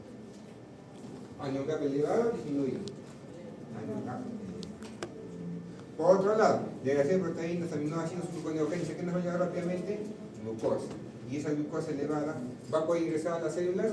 No, se mantiene glucosa elevada. ¿Qué vamos a encontrar en el paciente con diabetes con una cetosis diabética? Glucosa elevada y acidosis metabólica.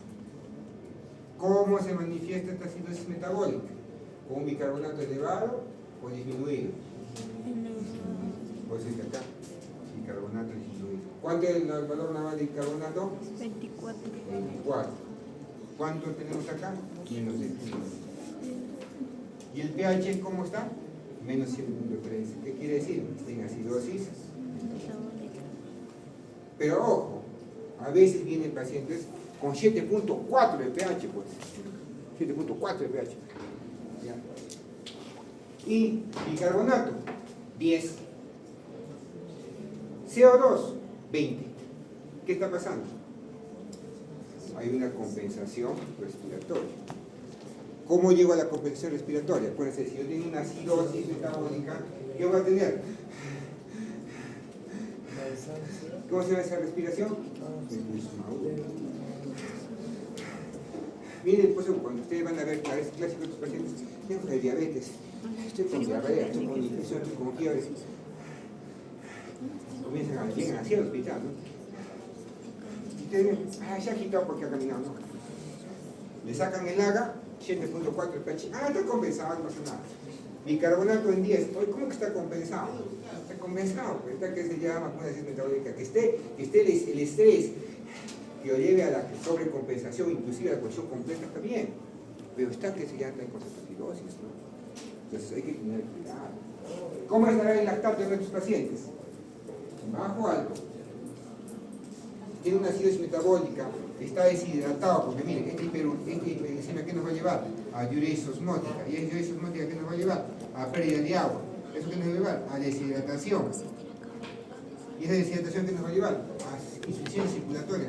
Prácticamente, mejor dicho, a shock o hipoperfusión. ¿Cómo estará mi lactato? Alto. Si viene un paciente, glucosa elevada, acidosis metabólica, bicarbonato bajo, lactato elevado y anion gap elevado, ¿en qué van a pensar? Cetoacidosis. ¿Estamos de acuerdo? Si bien los criterios, ¿no? ¿A qué vas a contar a tus pacientes? Acidosis metabólica elevada, pH, menor a 7.3, bajito. ¿Y qué podemos usar? Lo que es cuerpos cetónicos. ¿Dónde se usa cuerpos cetónicos? En sangre y en orina. ¿Dónde es más fácil obtener muestra? En orina. Entonces, ¿han visto cuando hemos hecho la tira reactiva de orina? Había ahí cuerpos cetónicos, ¿sí o no? Una fruta cruz. Ya damos la cosa. Y miren, glucosa elevada mayor a 250 miligramos por ciento. ¿Estamos de acuerdo? Pues con esos criterios ya podemos decir que el paciente tiene una cetoacidosis. ¿Cuál será entonces el manejo? ¿Por qué se ha generado toda esta parte? Porque el cuerpo siente que no puede utilizar la glucosa, se ha desesperado. Cuando las personas tienen, como he dicho, ¿no? su plata congelada en el banco, se van a desesperar. ¿Cuál es la única forma entonces para que no se desesperen? Descongelar sus cuentas. ¿Cómo descongelamos prácticamente esta parte? Puedo la insulina. Le pongo insulina, ya, y comienza a bajar, va a bloquear todo este cuerpo, toda esta parte que es la producción de cetonas. Le pongo insulina y comienzo ya a parar prácticamente esta producción de cuerpos cetónicos. ¿Estamos de acuerdo? ¿Y qué más? Si estoy deshidratado, ¿qué tengo que hacer? Hidratado. Porque si no lo hidrato, ¿qué va a pasar? Diuresis osmótica, pérdida de agua, deshidratación. ¿A qué nos va a llevar? A una hipovolemia. ¿Esa hipovolemia a qué nos va a llevar? A una hipoperfusión renal. ¿Esa hipoperfusión renal a qué nos va a llevar? A una falla renal. ¿De qué origen? Renal, prerrenal, posrenal. Prerrenal. Y una falla renal, prerrenal, ¿cómo se manifiesta? Con acidosis metabólica. O sea, más acidosis todavía. Mejor dicho, más rápido para el cementerio. Entonces tengan cuidado. Tenemos que hidratar.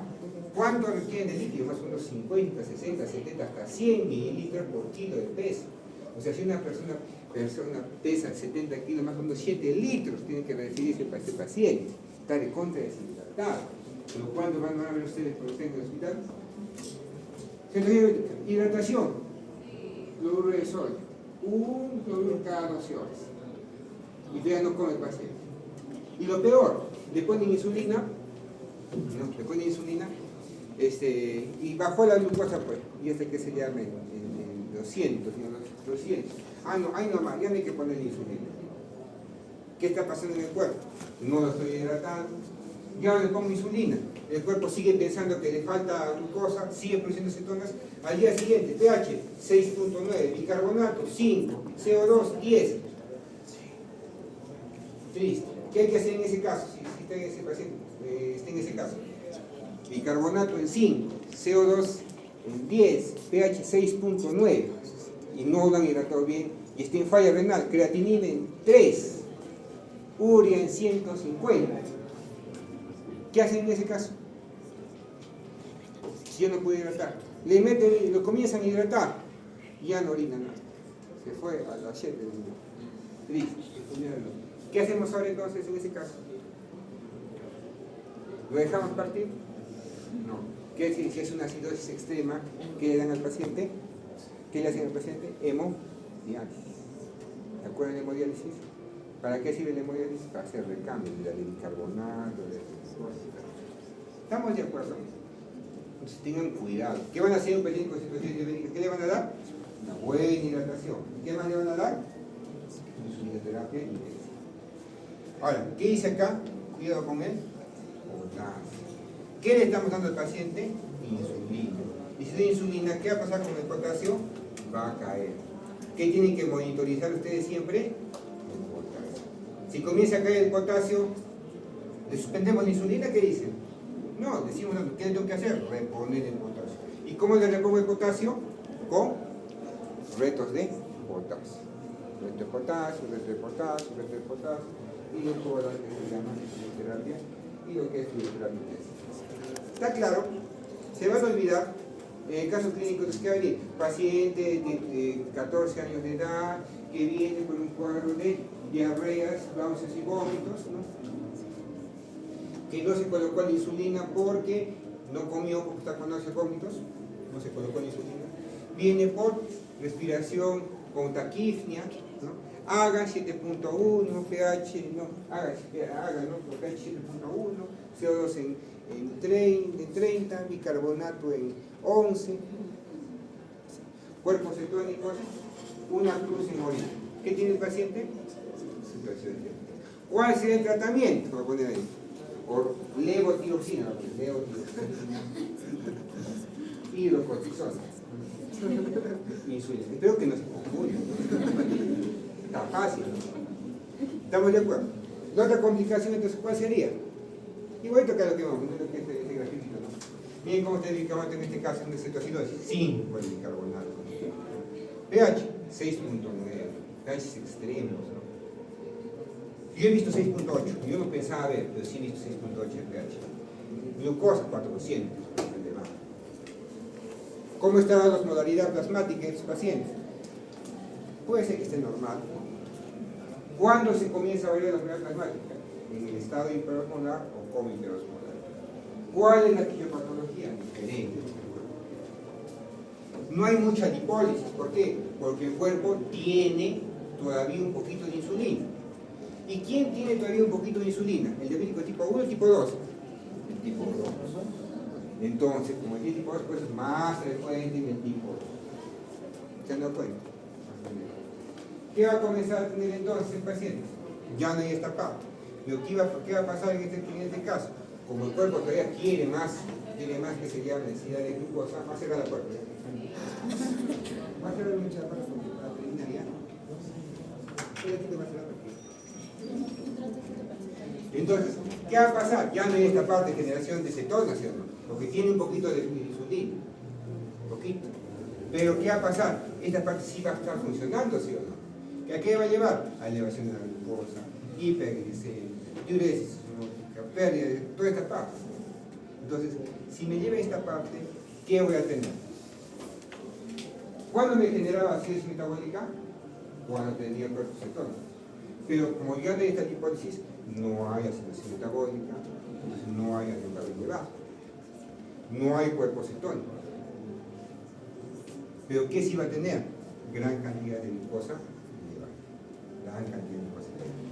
Y como se eleva la glucosa, y como ustedes son trobes en las modalidades plasmáticas, en la fórmula, si se eleva la fórmula, se eleva la glucosa, ¿qué va a pasar con la modalidad plasmática?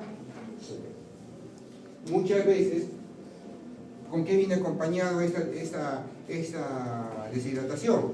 Con hipernatremias. Y si comienza a tener hipernatremias, más la glucosa elevada, 2 veces el sodio, peor todavía, pues, ¿no? La modalidad plasmática más elevada.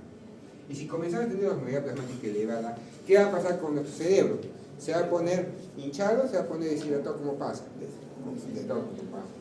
Pues es una deshidratación. Esa deshidratación que nos va a llevar a un trastorno de sensor. Si viene un caso clínico, paciente que ingresa que no responde al interrogatorio, glucosa en 700, haga compensado, ¿en qué van a pensar? En un usuario hiperosmolar. Pero no se confíen, puede ser que también tenga un ACV. La otra vez vino un paciente igualito, todos pensaron que era un estado hiperosmolar, lo compensan todo y no despierta. Era un ACV también. La mitad del cerebro también infartado. Pasa, por ejemplo. Entonces, si tengo alta glucosa, ¿qué es lo que da? Insulinoterapia, ¿no? Insulina. ¿Y qué le voy a dar? Como está recontra deshidratado, ¿qué le voy a dar? Fluidoterapia. Idéntico, tengo que dar. Si no lo hidrato bien, ¿a qué me va a llevar? A una hipovolemia. Si hipovolemia, ¿qué llevar? A falla renal. ¿Y esa falla renal qué me va a llevar? Una falla renal prerrenal. ¿Y esa falla renal prerrenal a qué nos lleva? A acidosis metabólica. Entonces, hay pacientes que inician con eso y terminan con acidosis metabólica.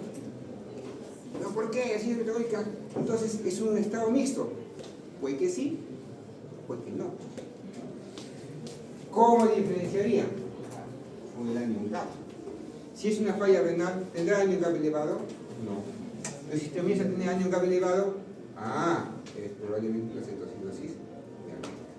Hay trastornos mixtos. Muy rara vez viene mixto, ¿no? Una vez se guardó no sé dónde está ese cuadro, un caso mixto, ¿no? Pero generalmente viene, o es una cetocidosis o es un cólico hiperactivo. Mixtos a veces, y a veces viene con acidosis estos pacientes. ¿Por qué tendrían acidosis estos pacientes? Por la falla renal, por tanta deshidratación, no tanto por los cuerpos cetónicos en sangre. ¿Estamos de acuerdo? ¿Qué estamos? Entonces, ¿qué tengo que tener cuidado de estos pacientes? Cuidado con el sodio, como os he comentado con el sodio, porque a veces viene con el sodio alto. Y si viene con el sodio alto, tiene 160 de sodio, por ejemplo. 160 de sodio, es un deshidratado. Le pongo yo cualquier cantidad de hidratación, de 160 bajo a 140 de sodio. ¿Puedo bajar así? No puedo bajar así. ¿Cuánto es lo máximo que tengo que bajar de sodio por día? 10 miligramos. 10 para arriba, 10 para abajo. 20 le bajé, ya lo malogré el cerebro. De arriba, tiene cuidado con el sodio. ¿Y con quién más? Si obviamente le voy a dar insulina, ¿con quién tengo que tener cuidado con él? Sigamos avanzando. Complicación aguda, hipoglicemia. La hipoglicemia, tengan cuidado con las hipoglicemias. ¿Cuándo se dan hipoglicemias? Cuando es menos de 70 miligramos por decilitro. ¿Qué tiene hipoglicemia? ¿Qué deben hacer? Si el paciente está despierto, obviamente puede tómate algo dulce, ¿no? Pero si el paciente está prácticamente somnoliento, soporoso, porque ¿quién necesita glucosa para funcionar? El cerebro, ¿no? Entonces, ¿qué le va a administrar? Lo que es la glucosa vía endovenosa, la dextrosa. Utilizo la dextrosa 33% vía endovenosa y lo puedo revertir. Como dice acá, se puede utilizar de 15, otros dicen 20 gramos, 24 gramos de glucosa y control cada 15 minutos. Pero ¿qué hacen en los hospitales? ¿Tienen tiempo para controlar cada 15 minutos? No. Entonces, para asegurarme, 5 ampollas, 1, 2, 3, 4, 5, por si acaso 6, ya está. Entonces me aseguro. Entonces viene con 59 y después control, 200. Al otro lado. ¿Pero por qué hacen eso? Por asegurarse. Pero eso pasa, van a ver cuando se hospital. Págale 5, ya, y después, hoy está en 200, ay, va a bajar. ¿Por qué pasará eso?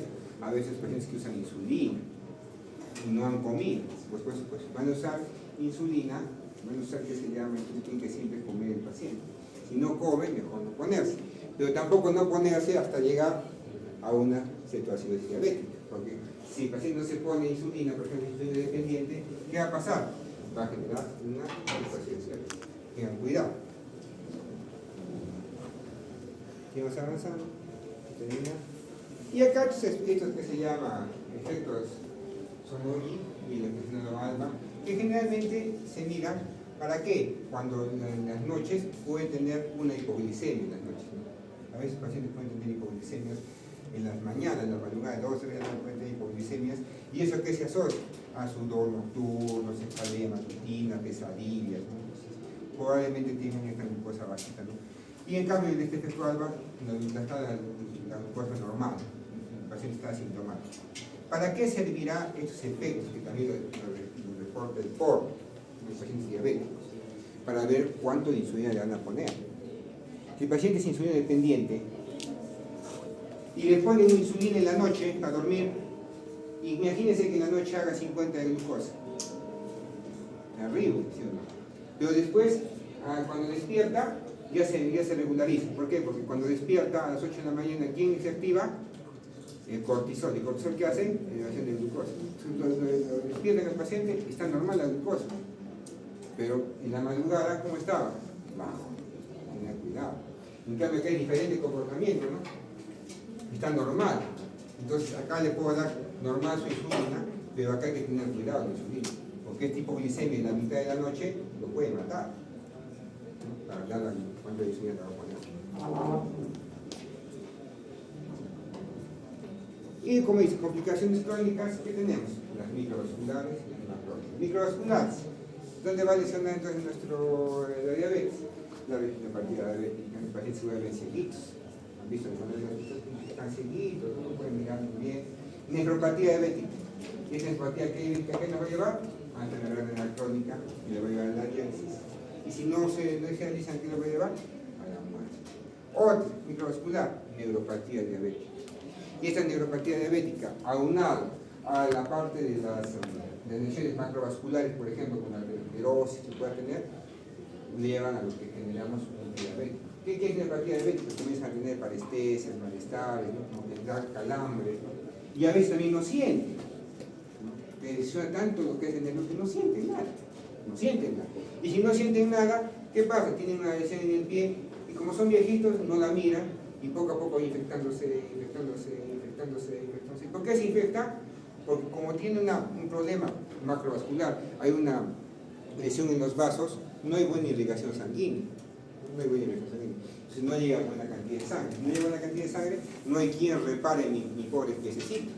Y si peor aún, le hago una herida, y peor, no siento esa herida, peor, pues, ¿no? Esa lesión va a crecer, y terminamos con los pies diabéticos con amputaciones. Ustedes van a ver en los hospitales, sus pies están negros, así como la momia, así sus pies muchas veces, y no se han sentido dolor, no sienten dolor.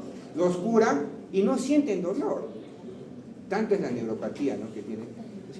Pero ¿qué se siente? ¿Cuándo se dan cuenta que tienen que ir al hospital? Cuando comienza a tener olor fétido. Cuando comienza a tener olor fétido, creo que mi pie está mal, ¿no? Entonces van recién. Pero ¿por qué no ha sentido? Obviamente por la neuropatía diabética. Obviamente, si tiene un problema de aterosclerosis, ¿qué va a haber? Infarto cerebral o infarto de miocardio. Ahí está, miren, un chiquitito, pues no, en el libro pone chiquitito, una pequeña lesión. Y es otro error que cometen, ¿no? ¿Qué dicen? Me voy a limpiar bien ese pie, primero con el acá, alcohol, más. Peor, más grande, bueno. Hay que tener cuidado al curar los diabetes. El alcohol mata las células, por ejemplo, y están haciendo más hueco. Al final, acá lo vamos a montar. Tengan cuidado cuando van a hacer las curaciones de los pies.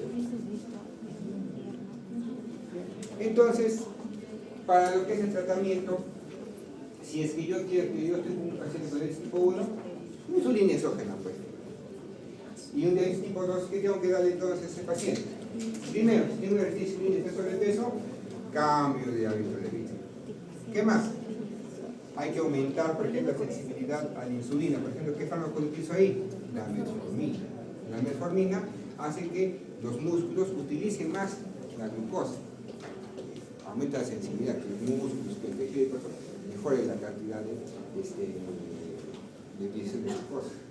También disminuye esta metformina que se absorba mucha glucosa en el intestino. Entonces, por eso que cuando tengo utilizado metformina, he hecho sus familiares, he usado metformina y me ha dado diarrea.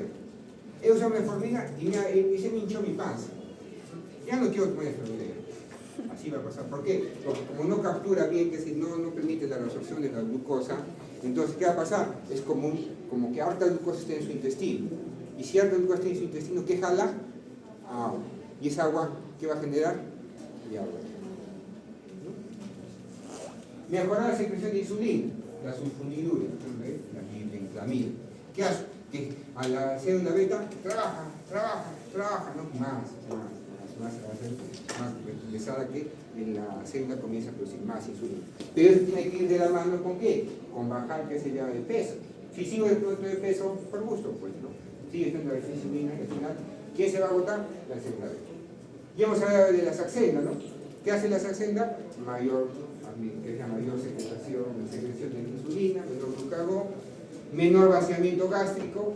Y si no hay menor vaciamiento gástrico, ¿qué siento? Estoy lleno ¿cómo? Ya no con senda. El inhibidor de los SGLT2. ¿Dónde estaba la SGLT2? En el riñón. Si yo inhibo ese transportador, ¿qué va a pasar? ¿Capturo glucosa o no capturo glucosa? No capturo. Entonces, boto toda la glucosa por la orina. Tengo que tener cuidado. ¿Qué me puede llevar? A deshidratación. Y obviamente, si hay también las terapias como las quirúrgicas. ¿Han visto las quirúrgicas cómo son? Los bypass, ¿no? Las derivaciones. Está de moda ahorita, ¿no? Tratamiento de curación de la diabetes. No es tanto curación, sino más que todo es que va a bajar prácticamente la absorción. Le generan a ese paciente un síndrome de mala absorción. Entonces, si tiene una mala absorción, no hay mucha glucosa y baja los niveles de glucosa, ¿no? ¿Estamos de acuerdo? ¿Se van a olvidar? Entonces, ¿cuál es su tarea para la próxima clase? Van a revisar estas insulinas. ¿Cuál específicamente? Esta de acá, la cristalina, la rápido corta, la NPH y la glutamina. Acá está la. ¿Por qué? Porque en la otra clase vamos a iniciar para explicarles cómo funcionan cada de estas insulinas, cómo se administra. ¿Ya? Entonces, esa es su tareita, ¿ya? Ahí vamos a quedar. Igual te va a quedar en otro grupo con tarea para que puedan revisar. Listo, joven, ¿les ha gustado diabetes? No. ¿Sí? No. Bueno, pues, vámonos. Hasta la próxima semana. Cuídense mucho. Ya aquí es el